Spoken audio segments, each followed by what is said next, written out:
Les conflits au sein de la société malienne étudiés à la loupe.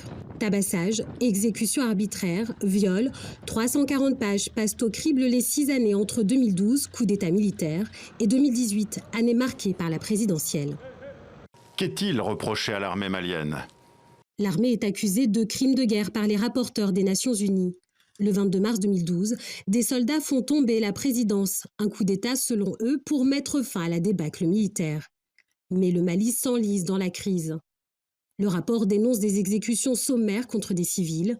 Exemple macabre, le 9 septembre 2012, 16 prêcheurs arabes de nationalité malienne et mauritanienne auraient été froidement abattus par des soldats du camp militaire de Diabali. L'un des hommes en uniforme aurait reconnu le membre d'un groupe extrémiste.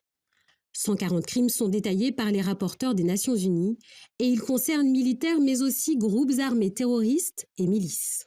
Des signataires de l'accord de paix sont-ils accusés? Oui, les anciens rebelles du mouvement national de libération de l'Azawad et des groupes armés pro-gouvernementaux sont aussi désignés par la Commission comme responsables de crimes de guerre. Des groupes armés djihadistes, mais aussi la milice d'Anan Ambassou, autoproclamés défenseurs des Dogons, eux, sont accusés de crimes contre l'humanité. Comme en 2017, dans le centre du Mali, près de Koro, 39 civils sont exécutés dans des hameaux peuls par des combattants de la milice Dogon.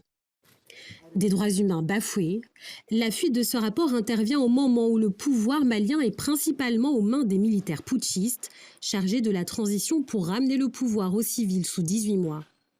Comment réagiront-ils ? Des groupes armés djihadistes, mais aussi la milice d'Anna Amassagou, autoproclamés défenseurs des Dogons, sont eux accusés de crimes contre l'humanité. Comme en juin 2017, dans le centre du Mali, près de Koro, 39 civils sont exécutés dans des hameaux peuls par des combattants de la milice Dogon.